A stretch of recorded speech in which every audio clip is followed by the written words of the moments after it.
नमस्कार, मैं doctor Sonal Singh Ujjain TV के सभी दर्शकों का हार्दिक स्वागत करती हूं। और आइए अब एक नजर डालते हैं आज की खास खबरों पर। विनोद मिल श्रमिकों ने विधायक पारस जैन को घेरा, श्रमिक बस्ती तोड़े जाने के विरोध में दिया ज्ञापन। सोमवती स्नान को लेकर प्रशासन ने की व्यापक तैयारियां और अगहन मास की शाही सवारी निकलेगी परंपरागत मार्ग से। सांप्रदायिक सद्भाव बिगाड़ने वालों पर कानूनी कार्यवाही करेगी पुलिस। और राजस्थान सड़क दुर्घटना में उज्जैन जिले के 4 लोगों सहित 10 की मृत्यु, प्रधानमंत्री ने जताया शोक। कल पूर्ण सूर्य ग्रहण, भारत में नहीं दिखेगा। अब समाचार विस्तार से। मध्य प्रदेश सरकार में पूर्व मंत्री और मौजूदा विधायक पारस जैन के घर के बाहर विनोद मिल की चाल के रहवासियों ने किया घेराव और जताया विरोध। बड़ी संख्या में विनोद मिल श्रमिक परिवार के स्त्री पुरुषों ने विधायक पारस जैन के घर का घेराव कर प्रदर्शन किया। 20 माह पूर्व सुप्रीम कोर्ट ने एक याचिका पर फैसला सुनाया था, जिसमें यह कहा गया कि 2 साल के भीतर विनोद मिल जमीन बेचकर श्रमिकों को उनकी बकाया राशि 4% ब्याज के साथ अदा की जाए। इसके लिए स्थानीय प्रशासन ने निविदा भी आमंत्रित की। दरअसल दशकों से बंद मिल के श्रमिक मजबूरीवश मिल की चाल में ही रह रहे थे। बेरोजगारी और अपना हक न मिलने से वह परेशान थे।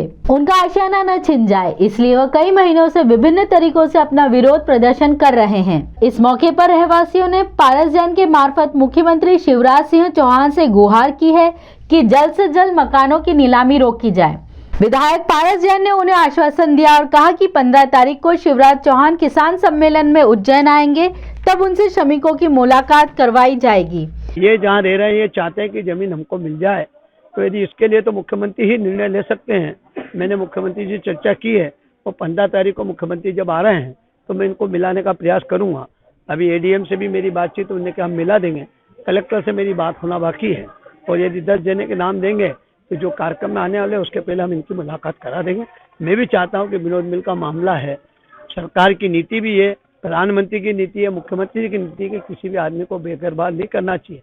लेकिन ये ताकायमी की जमीन है, मिल की जमीन है, उसका निर्णय कोर्ट ने पहले ले चुकी है। अब निर्णय जो है मुख्यमंत्री क्या कर सकते हैं, उनसे मैं बात करके इनको बता सकता हूँ। धन्यवाद। इधर रहवासियों की एक याचिका की सुनवाई भी 15 दिसंबर को इंदौर हाई कोर्ट में होनी है। इस याचिका में श्रमिक परिवारों ने मांग की है कि शासन चाल की जमीन छोड़कर बाकी जमीन नीलाम करे।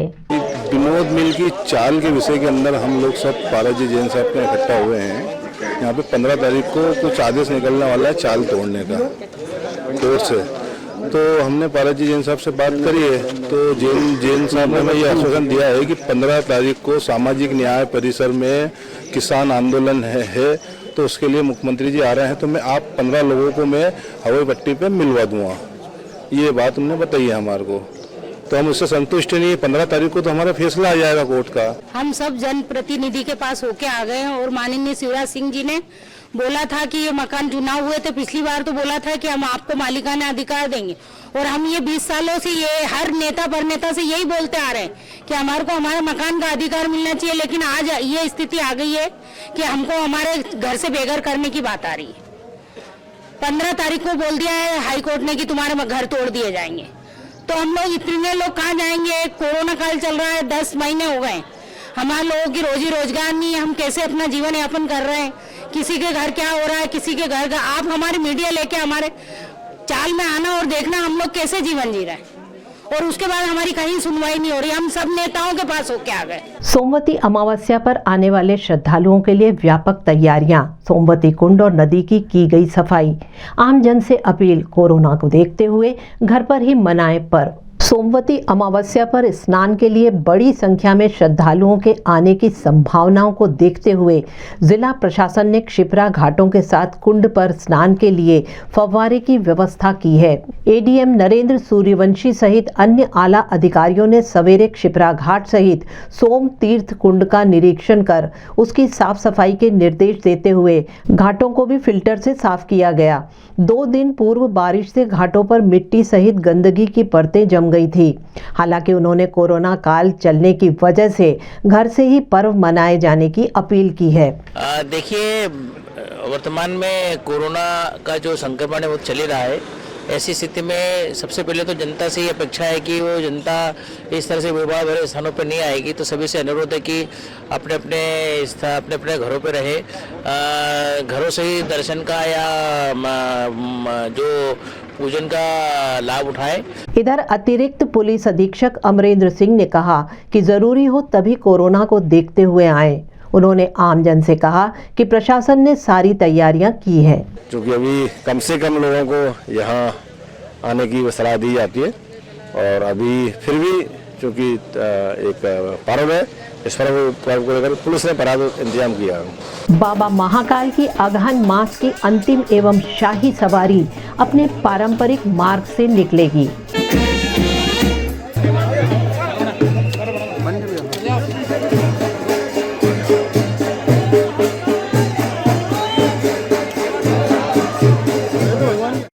सांप्रदायिक सद्भाव बिगाड़ने वालों के खिलाफ होगी कड़ी कार्रवाई, एसपी ने बैठक में दिए निर्देश। जिला पुलिस अधीक्षक सत्येंद्र कुमार शुक्ल ने जिले के थाना प्रभारियों को बैठक में स्पष्ट निर्देश दिए कि कोई भी व्यक्ति सोशल मीडिया पर सांप्रदायिक सौहार्द बिगाड़ने वाली पोस्ट या अन्य सामग्री डालता है तो उनके खिलाफ सख्त कार्यवाही की जाए।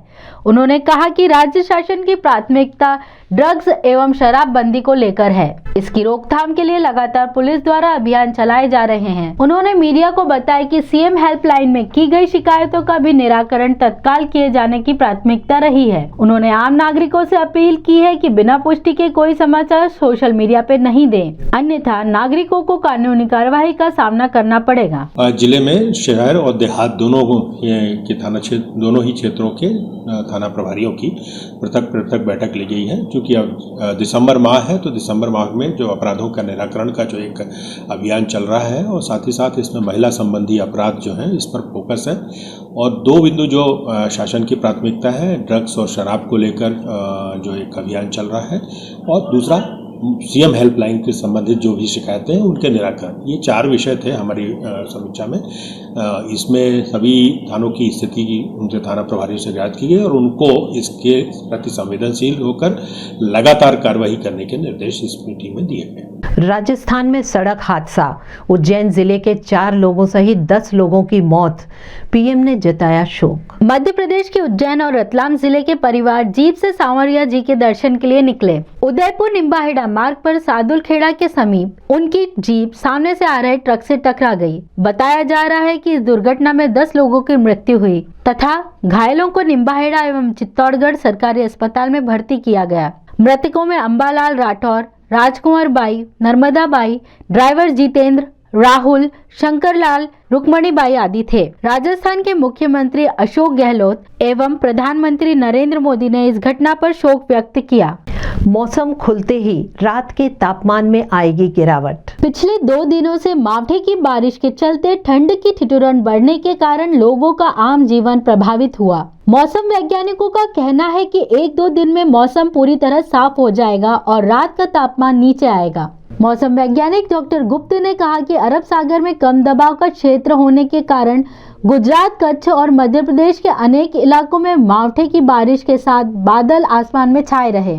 उन्होंने कहा कि आगामी दिनों में मौसम साफ होगा और दिन का तापमान बढ़ेगा और रात का तापमान नीचे आएगा। जैसा कि हम देख रहे हैं, सुबह से बारिश की स्थिति बनी हुई है। अरब सागर में जो कम दबाव का क्षेत्र बना है जिससे नमी मिल रही है, जिसके कारण गुजरात और पूरा जो पश्चिमी मध्य प्रदेश है उसमें बारिश की स्थितियाँ बनी हुई हैं। अभी सुबह तक 1 मिलीमीटर बारिश हो गई थी और ये बारिश का क्रम लगातार चल रहा है। कल तक ये स्थितियाँ रहेंगी, उसके बाद मौसम खुल जाएगा। अभी क्योंकि रात में बादल थे, इस कारण न्यूनतम तापमान बढ़ के 17.6 डिग्री हो गया है।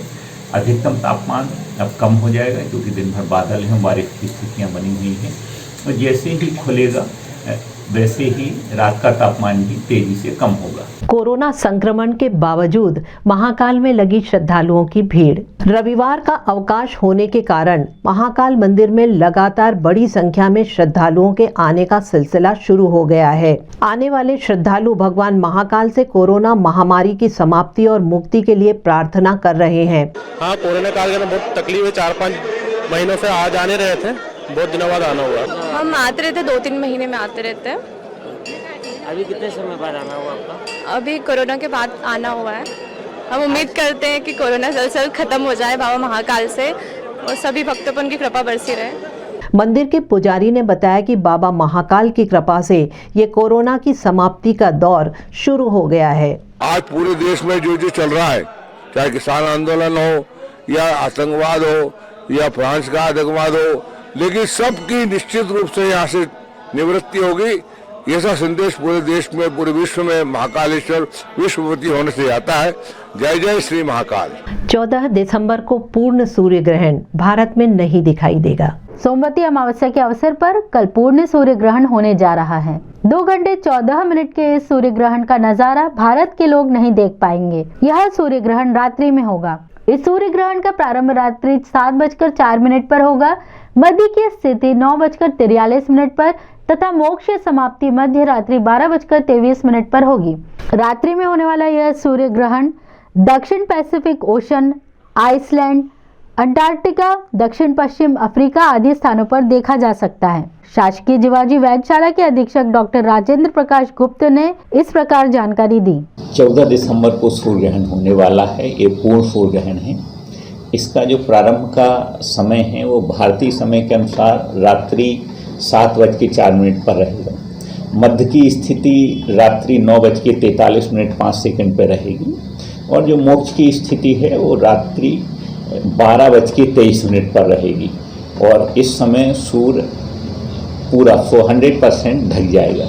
लेकिन उस समय क्योंकि भारत में रात्र होगी तो इसलिए भारत में ये ग्रहण दिखाई नहीं देगा। इस ग्रहण का जो देखने वाले स्थान है वो दक्षिण पैसिफिक ओशन है, इसके बाद आइसलैंड है, दक्षिण अफ्रीका है, अंटार्कटिका है और दक्षिण पश्चिम अफ्रीका है, वहाँ पर दिखेगा। जो पूर्णता की अवधि रहेगी वो 2 घंटे 14 मिनट की रहेगी। और आइए अब एक नजर डालते हैं आज के मौसम पर।